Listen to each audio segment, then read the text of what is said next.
Welcome back, everyone. World Baseball News for the week of January 9th. All 8 leagues of the Caribbean are now in their postseason. There will be 8 champions crowned in the next few weeks as the Caribbean Series is just 3 weeks away. The World Baseball Classic is still 8 weeks away, but the news keeps heating up week after week. Last week we had not just players committing, but entire rosters were revealed. A lot of discussion around who was on the roster and who was left off. Let's start with Japan. Not a complete roster, just the initial 12 members were announced last Friday. No surprise that these names are on the roster, but maybe a surprise some of them are among the first 12. For pitchers, we have Major League All-Stars Shohei Ohtani and Yu Darvish, NPB aces Yoshinobu Yamamoto and Roki Sasaki. Then we have 2 more NPB pitchers, Shosei Togo and Shota Imanaga. It's up for debate whether those 2 should have been included among the first 6 pitchers or not, but we knew they'd be on the roster somewhere. Catcher is Takuya Kai, infielders Shugo Maki, Sosuke Genda, and Central League MVP Munetaka Murakami. Outfielders Kensuke Kondo and Seiya Suzuki. As you can see, not even a complete starting lineup, but these are the guys that will definitely be there. The rest have yet to be decided. One player that could be added to that list is 25-year-old St. Louis Cardinals outfielder Lars Nootbaar. From the U.S., but his mother is Japanese, so he's eligible. Last year he played in over 100 games for the Cardinals, hit 14 home runs with a .340 on-base percentage. If he's selected for the final roster, he would be the first player born and raised outside of Japan to play for Japan's WBC team. One player you will not see suiting up for Samurai Japan is SoftBank Hawks outfielder Yuki Yanagita. The 2-time MVP had an .829 OPS with 24 home runs last season. However, that's down from his usual production, and he said he would like to concentrate on the upcoming season in Japan and will not participate in the WBC. Team Korea announced its 30-man roster for the WBC. Here's what their starting lineup might look like. In the outfield, Hyun-Soo Kim, reigning KBO MVP Jung-Hoo Lee, and Sungbum Na. In the infield, Jung Choi at third, Ha-Sung Kim at short, Tommy Edman at second, and Ji-Man Choi at first. DH Byung-Ho Park.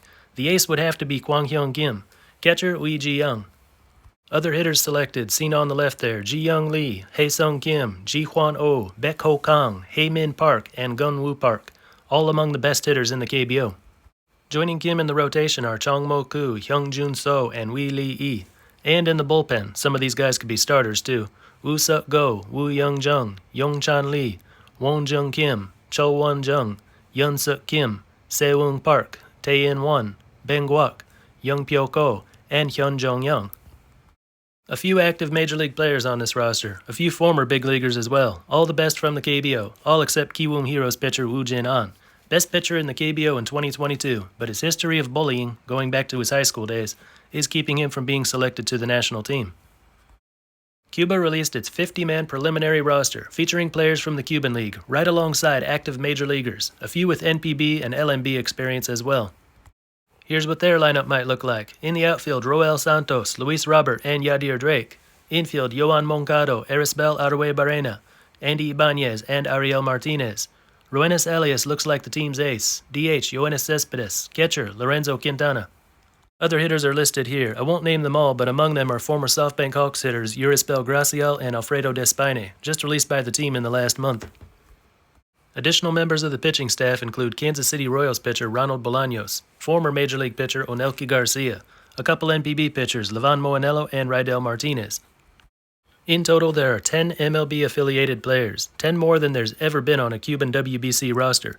There are some great Cuban players missing here, of course. The president of the Cuban Baseball Federation said that any player who left the team during an international competition will not receive a roster invitation. That includes Aroldis Chapman, Yuli Gurriel, and so many more. The first known commitment for Team China came in last week, and it was a good one. Kwon Ju, a 27-year-old right-handed reliever for the KT Wiz of the KBO, will play for China, the country he was born in. Ju didn't become a Korean citizen until he was 12. He did say, however, that he will not take the mound against Korea. The 2 teams are scheduled to meet in Pool B at the WBC. Ju stated that he will not pitch in that game. In 2020, he led the KBO in holds. Last year, he had a .391 ERA and 58 appearances. He also pitched for China in the 2017 WBC.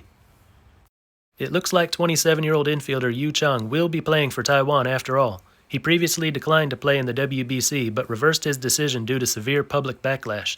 Chang had been given a military service exemption in 2019.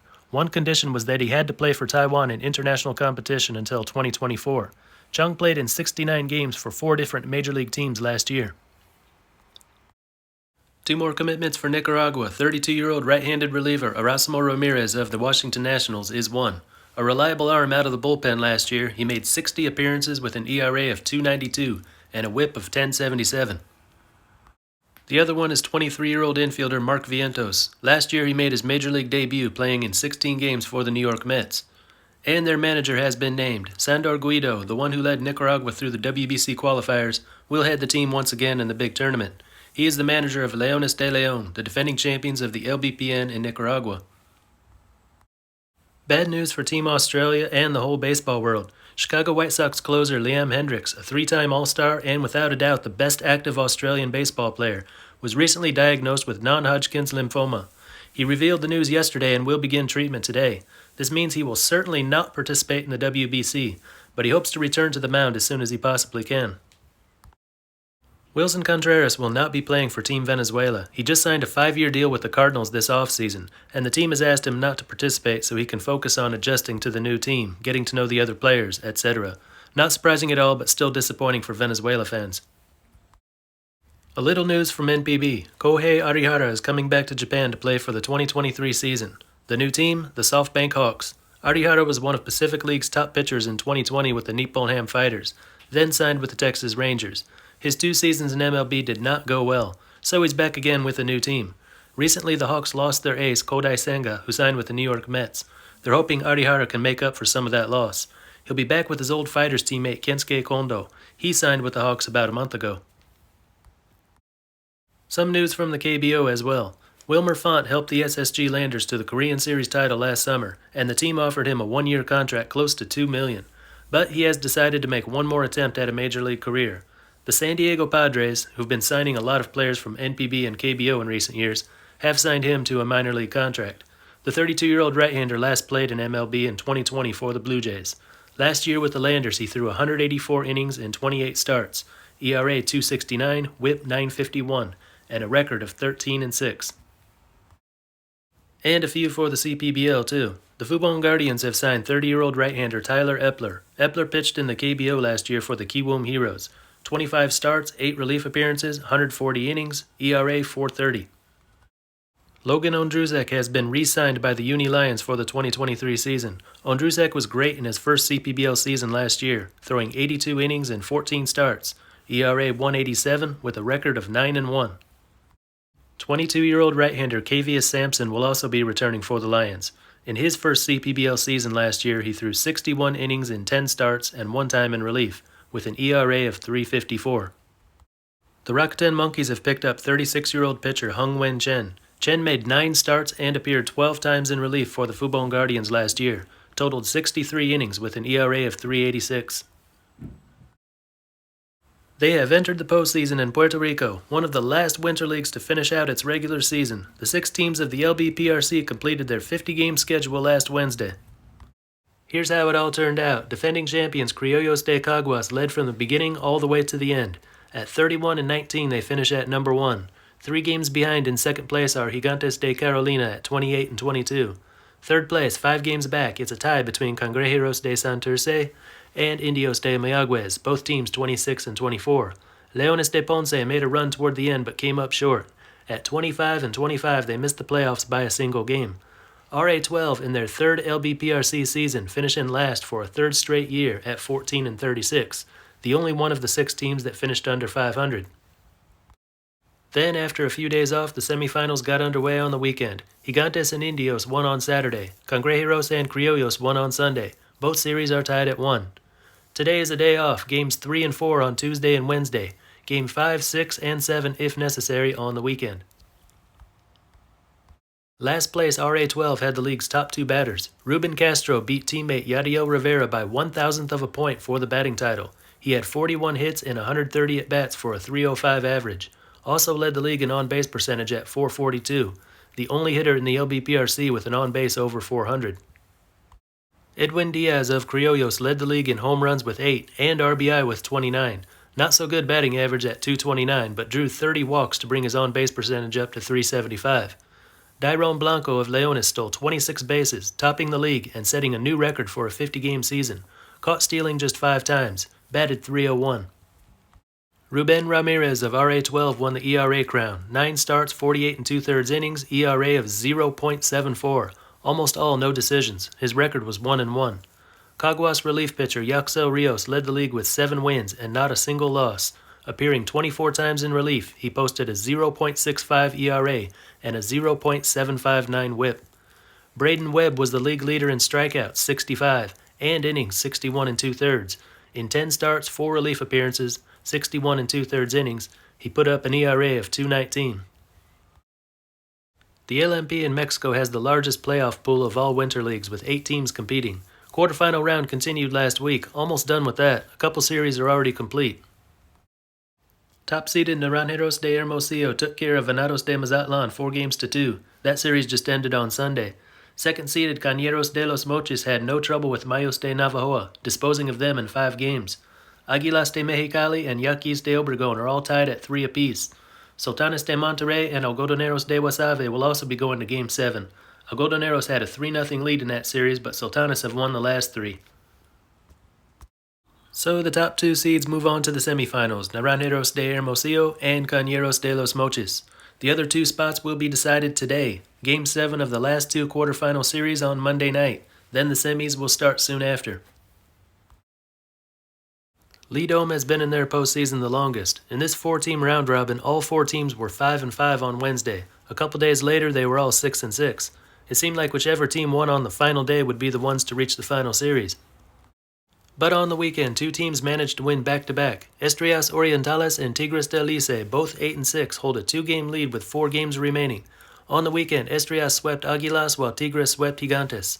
The final week of round-robin play starts today. Gigantes versus Estrellas and Tigres versus Águilas.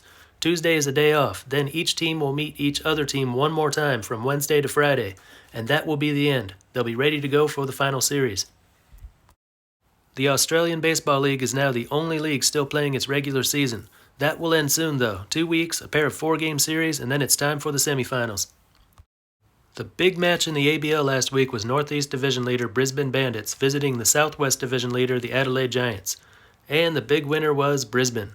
They came in with the best record in the ABL and won 3 out of 4 from Adelaide to assert themselves as the team to beat. Not only that, they became the first team to clinch a division title. A 9-game lead with 8 games left in their schedule. The Bandits cannot be caught. The Perth Heat beat Geelong Korea 3-1 to catch up a little with the Giants. Canberra Cavalry and Auckland Tuatara were rained out a couple times. They finally got to play a doubleheader on Sunday. That was swept by Canberra. Sydney Blue Sox and Melbourne Aces split their series 2-2. Good series. 3 of the 4 games were decided by 1 run. Both of Sydney's wins were walk-offs. Adelaide still has the lead in the Southwest, but their lead is down to just 2 games. Perth is right on their heels. Geelong is third, far behind Perth at 12-19. Melbourne, 10-17, is last. In the Northeast, there's no race for the top. That's already been decided. At 25-7, Brisbane's last goal is to clinch the best record in the ABL for the season. Auckland and Canberra are tied in the race for second. Sydney has been looking better lately, but they are still at the bottom of the division, and the worst overall in the ABL. This week, Adelaide tries to get back to winning and hang on to their division lead as they travel to Melbourne to take on the Aces. Last meets first as Sydney visits Brisbane. Auckland is at Geelong and Perth at Canberra. In Venezuela, 1 week down in the round-robin stage of the postseason. 2 weeks to go, and this is what we've got so far. Right now, we can't really tell anything. All 5 teams look about equal. Tigres de Aragua, the last team to reach the playoffs, hold the top spot for now at 3-2. 3 teams tied for second, half a game behind Tigres. Defending champions Navegantes del Magallanes, managed by Yadier Molina, Tiburones de La Guaira, and regular season leader Leones del Caracas. Cardenales de Lara is last at 2-3, but only 1 game out of first. The 16-game round-robin continues today with Cardenales at Tiburones and Leones at Tigres. In Colombia, the 32-game regular season is complete. Postseason begins this week. Tigres de Cartagena completed the journey from last to first, from last season to this season. At 28-14, they finished 1 game ahead of second-place Vaqueros de Monteria. Caimanes de Barranquilla spent most of the season at number 1, lost the top spot in the last couple weeks, and suffered an 8-game losing streak they finally snapped that on Saturday. Toros de Cincelejo finished at the bottom, started out promising in their return to the LPB, but ended the season on a 16-game losing streak, 6-36 overall. They are eliminated. The other three move on. Tigres earn a spot in the final series. Vaqueros and Caimanes, the two teams that met in the final series each of the last 2 seasons, will meet in the semifinals to decide the other finalists. Postseason in Cuba got started last week. No round robin like most of the other leagues. The 4 teams that qualified play a best-of-7 semifinal round. And 2 teams are 1 win away from reaching the championship series.